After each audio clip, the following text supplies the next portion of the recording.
Hi, Robin with Oxy-Dry, and I'm here in my garage, and I am taking a look at this rotary machine which I purchased yesterday.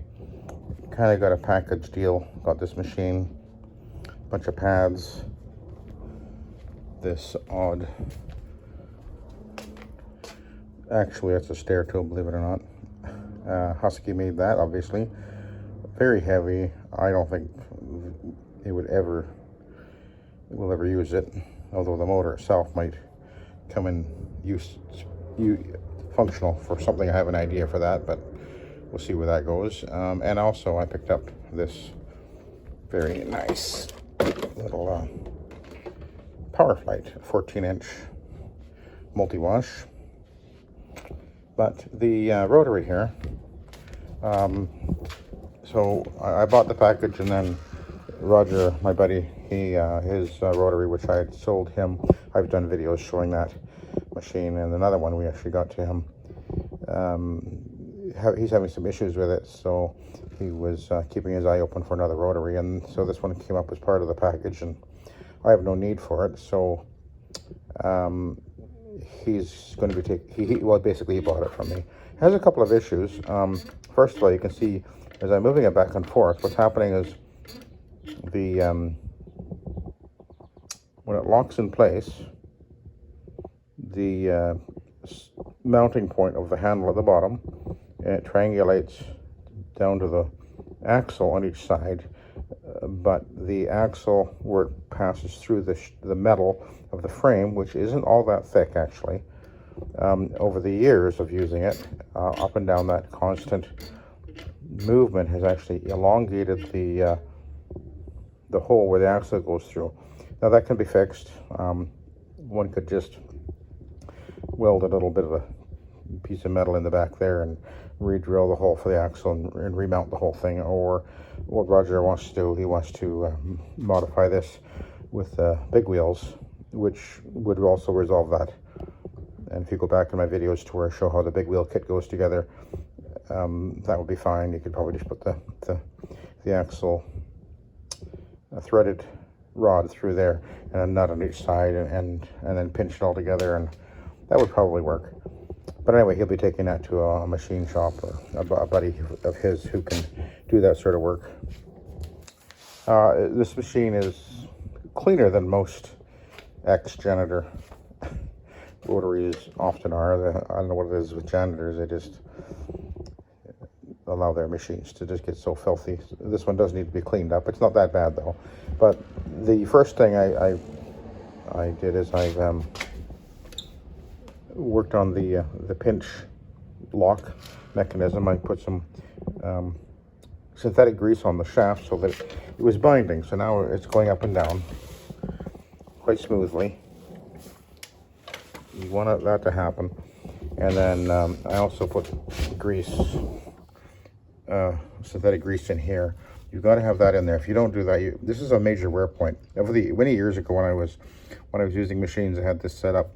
I've had these things wear out. This is a wear point.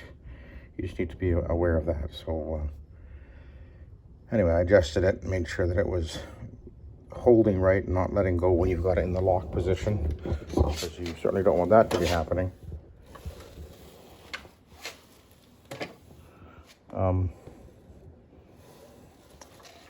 Anyway, right now I've got a grout brush on there, because a grout brush came along with the deal, so I guess Roger will be getting that as well. And we're gonna drop that down. Now this is a 2-speed machine, and it's a bit unusual because I've seen different machines have this setup, but anyway, there's the switch to go from 175 to 300 is right there.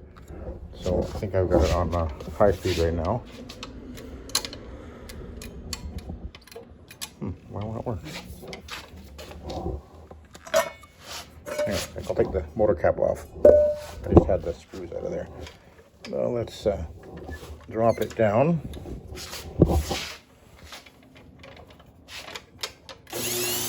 Okay, that's the slow speed. Oh, we'll switch it to high speed. There we go.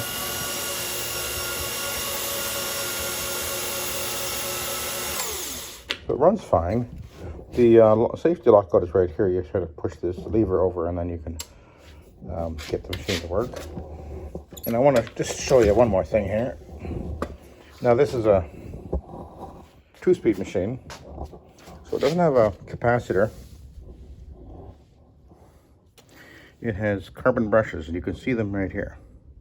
You've got actually 4 of them here because you've got 2 windings in here, one for the low speed and one for the high speed. And there's, you see there's another one right there, and there'll be another one kind of hiding under here a little bit. I can't quite, oh there it is, I can barely see it underneath these wires here. But anyway, one thing you want to be aware of is how much wear you've got on your carbon brushes. So I'm going to just move this thing out of the way, the spring, and I'm going to just gently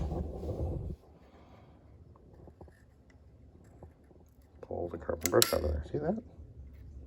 So that's got quite a bit of carbon brush, and it looks nice, as you can see, it looks nice and smooth there on the commutator. I'll slide it back in place. I get the spring out of the way. A little bit tricky. Hang on a minute, I'll let you see what I'm doing here. So, kind of a bit awkward.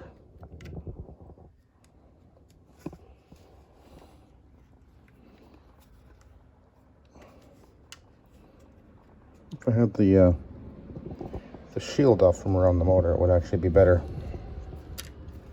Hang on a sec. I gotta get the spring up and out of the way. The spring is the problem. Okay, there we go. So the carbon brush will fit.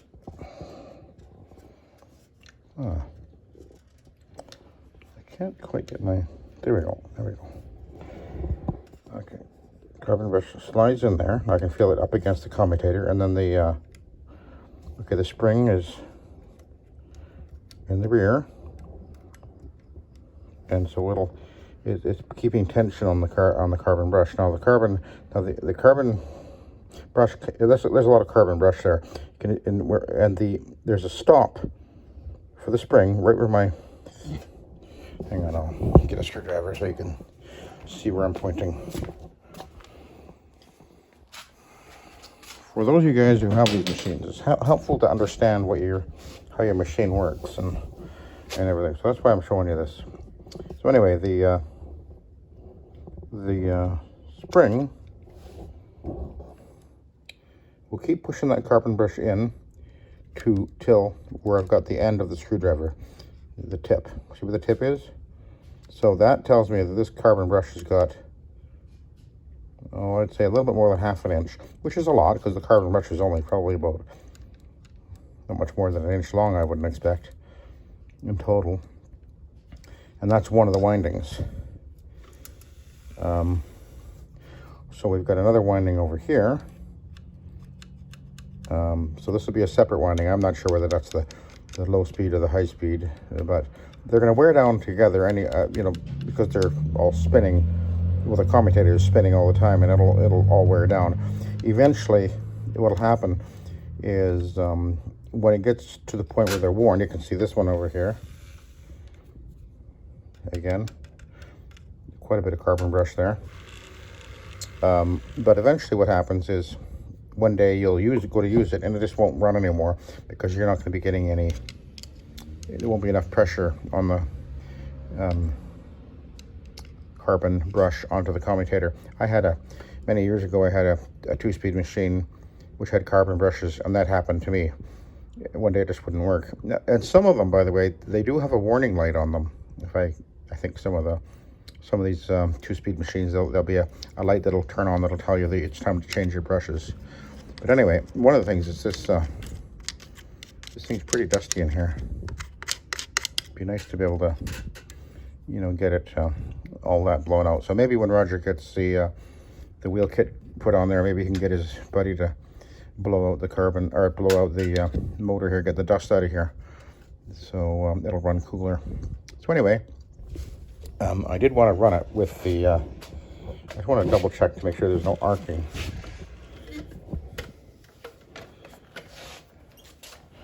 That's another thing to take a look for. If you, I mean, a little bit of sparkles is okay, but you sure don't want to see a light show in your motor. That would be really bad.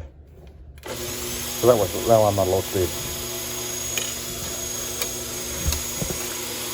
So there's no sparks. That's good. And the other thing you want to listen for, if you're looking at a machine, you're considering buying it, and a used one, obviously. That's still pretty stiff, but anyway.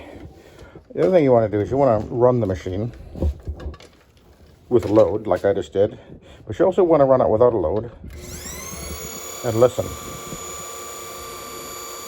It should run smooth, it should run quiet. And then what you do is you turn it off and you listen. And as it winds down, when the load comes off it, if there's play in the bearings, it'll do a brrr, kind of a rumbly, growly kind of a sound, and that's not a good sign at all. So, but anyway, these machines typically last for a very long time. Not much goes wrong with them because they're usually way overbuilt. So I think this thing cleaned up, a couple of little tweaks done to it, it'll be fine. You'll have to put a tank on it, of course. But anyway, there you go. I thought you might be interested to see the inner workings of one of these machines. And anyway, I'll let you go. Thank you very much for watching. Have a good day.